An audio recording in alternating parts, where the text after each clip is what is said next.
الفرق بين التمام والكمال والصحة والعافية كثيرة ما شاء الله.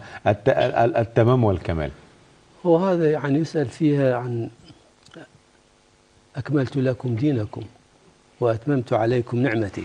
صحيح. أكثر ما هو يثار السؤال في هذه المسألة.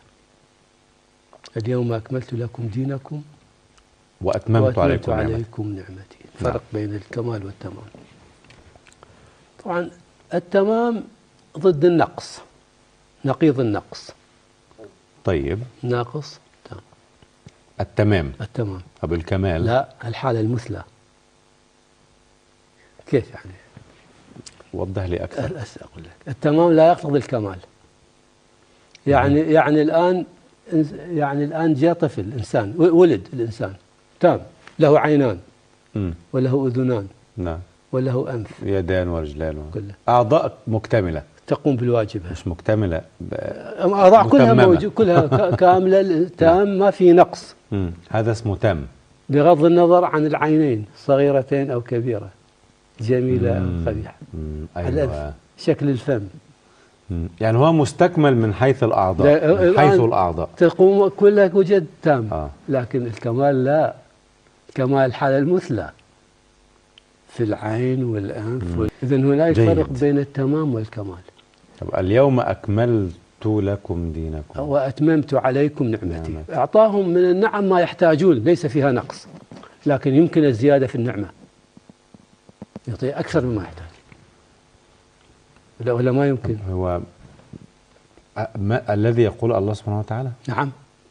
أكملت لكم دينكم وأتممت عليكم نعمتي. النعمة إذا أعطاك بكل ما تحتاجها، هذا أتمها ولا لم يتمها؟ أتمها، ما محتاج بعد شيء. لكن ممكن يزيد عليها؟ لا، ما ممكن. النعم ممكن. إذن ممكن أن يزيد على ما تحتاج إليه. صح صحيح. الكمال لا، هي الحالة المثلى، ما يزيد عليه. لا، ما ممكن. أكملت لكم دينكم، الدين لا يزاد عليه. الله، أبدا ما يمكن. الأصول والفروع أعطاكم إياها كاملة، كاملة لا يزاد عليها. النعمة يمكن يزاد عليها، يعطيك أكثر مما تحتاج. صح، ممكن. ولذلك في القرآن الكريم لم يستعمل مع النعمة إلا التمام أو الإتمام فقط.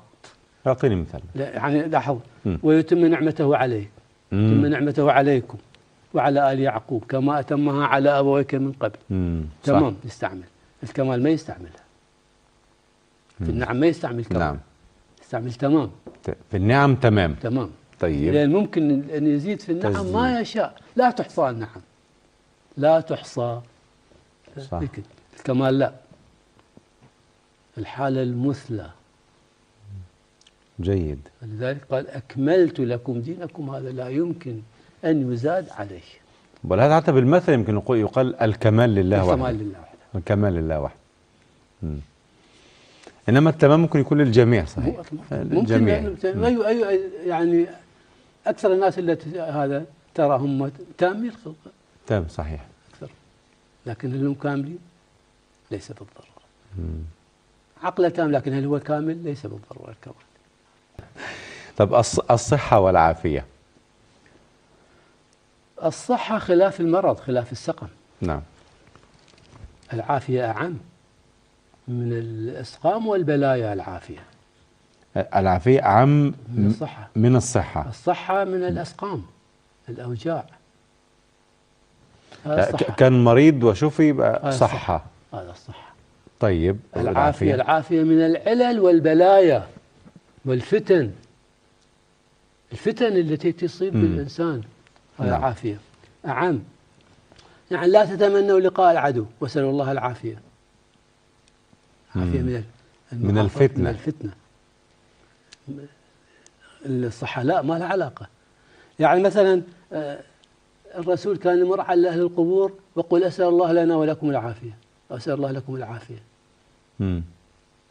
يعني في الصحيح يمر السلام على أهل الديار أو عليكم أهل الديار، أنتم السابقون، يقول أسأل الله لكم العافية، أو أسأل الله لنا ولكم العافية.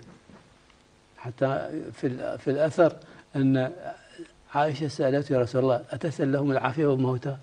قال يا عائشة العافية من النار. العافية يبعدهم عن النار. يعني الرسول مر بواحد هي منها عفا، عافاه. نعم عافاه. في الأثر أن الرسول مر بواحد قال اسأل الله الصبر، قال أسأل الله الصبر، هو يسألها اللهم إني أسألك الصبر، قال لقد سألت البلاء، سأل الله العافية. لقد سألت البلاء لأن الصبر على البلاء غير. الله أكبر. صح. قال اللهم إني أسألك الصبر، قال لقد سألت البلاء فسأل الله العافية. يقول اللهم إني أسألك العافية. أحسنت. العافية أعم، العافية في الأموال والأبدان وفي يعني عموم أقول الله يعافيك حتى تشمل الصحة وغير الصحة. لكن كان مريض لما نقول صحة أم عافية؟ كلها مو تشمل، لأن في اللغة العافية هي من الأسقام والبلايا. نعم. الصحة من الأسقام، ذيك من الأسقام والبلايا، عموم ما يصاب به الإنسان، ما يبتلى به، والابتلاءات كثيرة. نعم. أعم العافية.